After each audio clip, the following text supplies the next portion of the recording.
Sometimes you just get a story that just blackpills the absolute shit out of you and just makes you feel utterly fucking miserable. And this is one of the stories that I've seen, and I've just done two shows down in London, so I couldn't record a video on this right away. But there's been an update to it, which is great, right? But I'll get into the actual story itself, what happened. Prison guards, not mother, get counselling after baby dies in cell. Exclusive report from the Ombudsman found that guards who failed to help were offered bereavement support but not the grieving teenager. Now let's go into the actual story itself, right? A vulnerable 18-year-old whose baby died after her calls for help were ignored as she gave birth alone in a prison cell was not provided with bereavement support. But the prison guards who failed to get her medical assistance were offered counselling, the Observer can reveal. So, yep, this is a story that's doing the rounds in Britain. A vulnerable 18-year-old girl was, I don't know if she was in prison or if she was just being held in the cells, but either way, she was in custody, she was in a cell, she was pregnant, she went into labour. You know, you've usually got a little buzzer in your cell. She was calling out for help. She was buzzing the guards. She was trying to get it, and they completely ignored her. She gave birth alone in her cell, all by herself. And obviously, there was none of the equipment or any of the necessary things that the baby needed. And basically, the baby died. The baby died. Even though she was screaming the entire gave birth, was in labour the whole time, screaming, hitting the button, trying to get help. She gave birth all alone in the cell, no medical professionals, absolutely nothing, just her. And the baby died. And she did not get offered provided with any bereavement support, but the guards who ignored her were. How do you fuck up this badly? How? This was on purpose. The only way you fucked up this badly is if it was on purpose. The details were buried in a devastating report from a prison watchdog published last week that described how the teenager was found in bed cradling her baby more than 12 hours after pressing her cell bell and telling staff at the privately run HMP Bronzefield that she needed an ambulance. Cradle. Jesus Christ. It has also emerged since the report's publication that those who ignored her calls for assistance remain working at the prison in Ashford in Surrey. I have no idea how this didn't go public sooner. The young woman in prison for the first time was on remand facing a charge of robbery. She went into labour, and records show that on the evening of 26th of December, she called for help 3 times, but no one came. By 11 p.m, she was in constant pain and unable to reach her cell bell. After passing out, she came round to find her baby girl was there, but not breathing. She bit through the umbilical cord and tried to wipe the blood from her cell before climbing into bed. The Prisons and Probation Ombudsman, Sue McAllister, listed a catalogue of failures. A catalogue of failures. Fucking. That'd be thicker than War and Peace, that catalogue of failures, and found maternity services at Bronzefield were outdated and inadequate. I don't think that was the problem here. I think this was guards just point blank not giving a fuck. Despite overnight checks by guards, the baby's death was discovered only after 2 prisoners raised the alarm. A nurse was called but failed to resuscitate the infant. Staff were later offered support from external counsellors.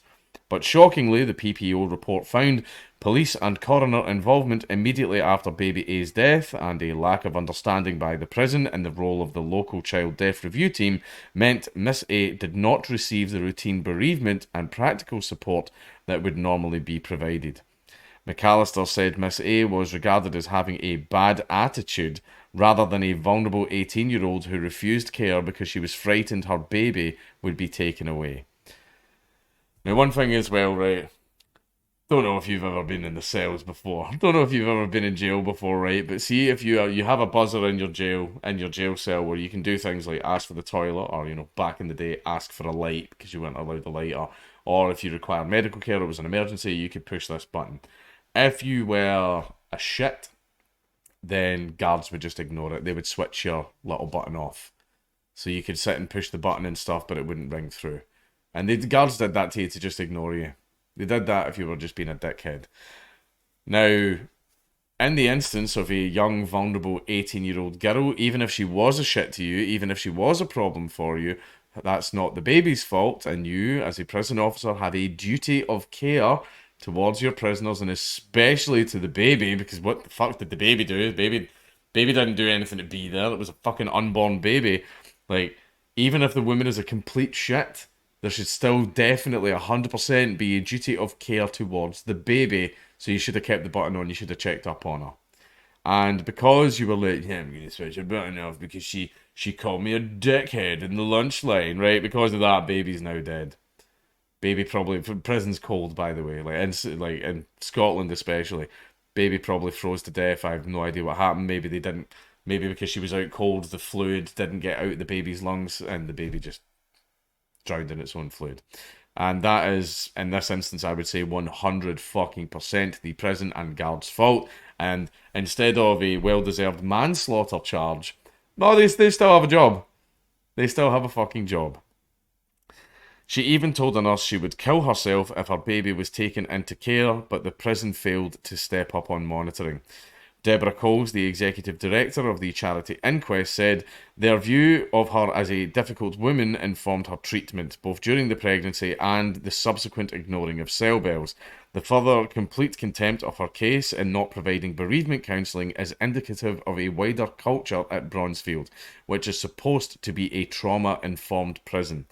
Miss A had entered the prison on the 14th of August 2019, with a nurse noting she had asthma, a chest infection, and looked pregnant. 7 months earlier, she'd been assigned looked after child status by Camden Social Services in London. Cole said the key question we need to ask is why she was in prison in the first place. She could and should have been kept safely in the community. The report revealed Miss A was released on bail on the 17th of October 2019, but it is unclear as to why she was not granted bail in the first instance. It has also come to light that another prison officer in HMP Bronzefield, prisoner from HMP Bronzefield gave birth to a full-term stillborn baby in an ambulance on the way to hospital in December of 2017. The case raises vital questions about the safety of pregnant prisoners and their unborn babies.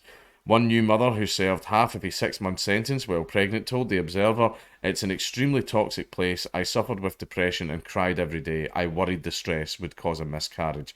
Olivia, who was sentenced for a first-time offence at 8 weeks pregnant, declined to name the prison, but described the experience that left her suffering from PTSD. She said, "The toilet was open inside my shared cell, which is hard when you're dealing with morning sickness. I was asked to clean the loos, and heavily pregnant women were forced to sweep the floor. It's just not a safe place for pregnant women." On one occasion, when she had a bleed, she requested a nurse, but was given no privacy. "She wanted me to open my legs with the cell door wide open and male guards standing outside," she recalled. "I was terrified I'd lost my baby, and I had to wait 5 days to see a midwife." The organisations Level Up, Women in Prison, and Birth Companions have launched a petition calling for the end of the imprisonment of pregnant women. Kate Paradine, Chief Executive of WIP, says the government can prevent another tragedy and strengthen the law to stop imprisoning pregnant women to ensure that the sentencing guidelines, which require courts to consider pregnancy and the best interests of children in sentencing decisions, are consistently applied.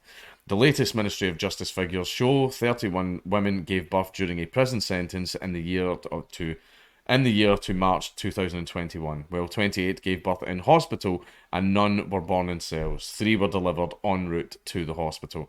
The MOJ says improvements have been made since the death of Miss A's baby. These include all women having free phone access to local NHS pregnancy advice services and increased monitoring in the 3rd trimester. Vicky Robinson, director at HMP Bronzefield, said the prison had been working to implement a raft of recommendations made by the Ombudsman.